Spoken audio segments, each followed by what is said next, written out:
ビアードパパグランプリ。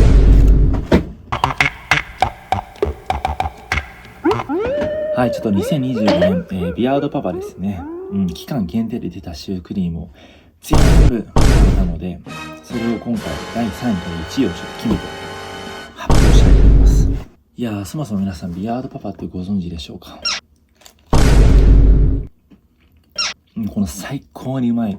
シュークリームのお店なんですけど、僕は本当ビアードパパが大好きでございまして、大好きなんですね。で、何が好きかと言ったら企業努力です。一体何ぞやということなんですけど、主に、3つありまして、1つは、ビアードパパ毎月新作が出るんですよ。期間限定のね、味が出るんですけど、1ヶ月に1種類、2種類、新しい種類が出るんですね。で、期間限定1ヶ月間なんですよ。普通2ヶ月とか、もうちょっと1ヶ月半ぐらいで、ビアードパパはもう1ヶ月、月が変わるとなくなるっていう、その潔さ。そこがめっちゃかっこいいのと、いや、でも毎月新しい味を開発するってもう超大変だと思うんですね。それを毎月単位でやるっていう、で、それ1年、えげつな、これはもうちょっと追っていきたいなという、思いから僕はビアードパパが好きになって、で、2つ目は、やっぱその価格帯。これ、クッキーシューも240円ぐらい。いや、コンビニでスイーツ買うよりも結構安くねっていう。で、この品質と、で、この価格を、今ね、物価がいろいろ交渉していく中、ここをずっとキープしてるっていう、この企業努力。痺れるぜっていう。あと3つ目はやっぱ生菓子という点ですね。ビアードパパって生地がその場で、作ってあって、で、クリームをその場で入れてくれるんですよ。で、これちょっと余談になってしまうんですけど、ビアードパパ歴、やっぱ長い人に限ってめちゃくちゃうまいシュークリームやっぱ作ってくれるっていうのがありまして、やっぱビアードパパの、ちょっと通な楽しみ方になってしまうんですけど、やっぱね、研修中の方がいると、ちょっとワクワクするんですよね。なぜワクワクするかっていうと、やっぱビアードパパの研修中の方の入れるクリームの度合いが、結構ちょっとサービス精神旺盛な方は、結構クリームがパンパンになってね、食べた時爆発しそうになるみたいなものもあったり、逆にね、結構ね、スカスカな、僕、スカスカも結構このクッキーが好きで、クッキー楽しみたいから、スカスカはスカスカで、それはそれでうまいんですね。で、そういう人によって、出来上がるシュークリームの状態が、違う部分も結構僕は大好きなんですね。で、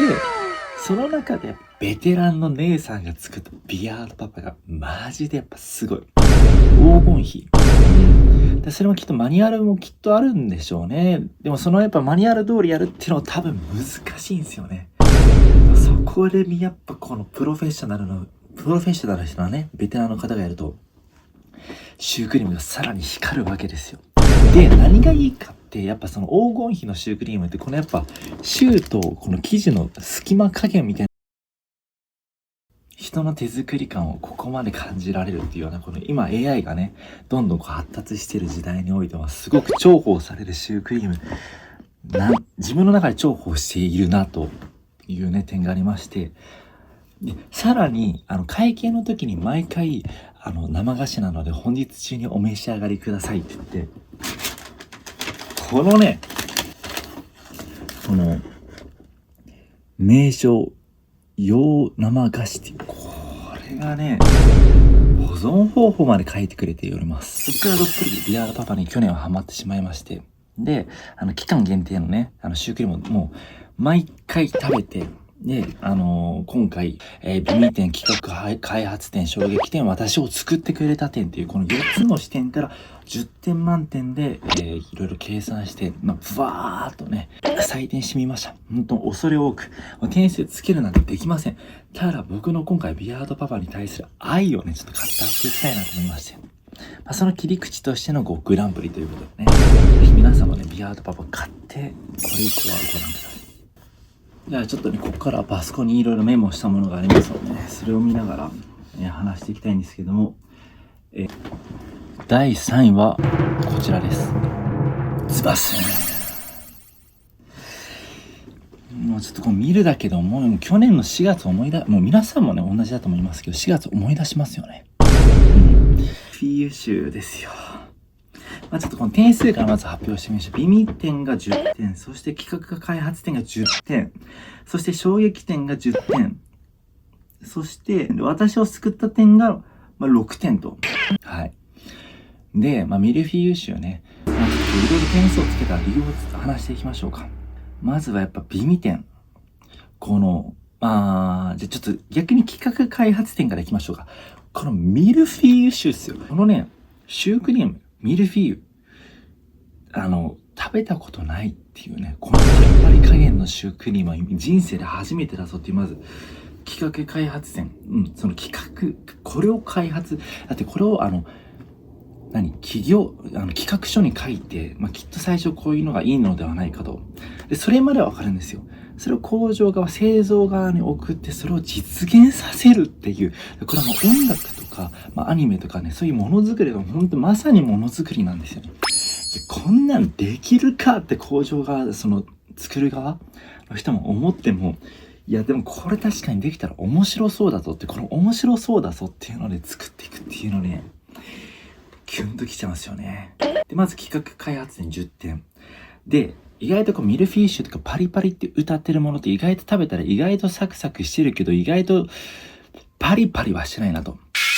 本当にパンで言うと結構フランス系のもう焦げるぐらいまで焼いてくれる、幡ヶ谷に、片根ベーカリーっていうもう幡ヶ谷に素晴らしいパン屋さんがあるんですけど、フランスの方はどうやらパリパリ焼くらしい。焦げてんのかぐらいまで焼いてくれるから、めちゃくちゃうまいんですけど、ビアードパパでこんなにパリパリのミル生地を食えるのかっていうのを、食べた時の衝撃点の話ですね、これは。もうね、マジで、下がめちゃくちゃ汚れます。ぐらいパリパリ。本当に、史上最強とか歌ってますけど、本当に驚き、驚愕がありました。で、その企画がちゃんと成立してる。一方、味はどうなのかっていうことなんですけど、シンプルなカスタードでもうまかったし、その期間限定とミルフィーユというもう掛け算ですね。で、このミルフィーユ種っていうのは生地の限定の生地枠としてのものなんですよ。つまりはというと、その時出てる味との掛け算がいろいろできるっていう。この本当に素晴らしいのが、最初から遡ると企画がすごいでしょ。で、それを工場とか、お菓子作る方の人たちが、わかんない。同じかもしれないんですけど、お菓子作る方もそこを実現させようって言って、そこに手を変え、品を変えでもう完成させる。で、実際に食べてみる。ここに書いてあるパリパリが成立してる。で、食べてうまい。かつ、食べる側、視聴者側っていうリスナーも本当普段音楽をやってるのはね、このリスナー側も楽しめるって音楽がすごく自分は好きだなと思うんですけど、僕はリスナーです。リスナー側も食べ方を掛け算して自分のオリジナルの聴き方、食べ方ができるっていうね、素晴らしい音楽。これ素晴らしい音楽です。っていうね、で、私を救った点が6点っていうのは、その時の自分はちょっと別のビアートパパのものに救われていたので、そういう意味では、そこは差し引かれるかなっていうことがありました。でも本当救われるほど美味しかったです。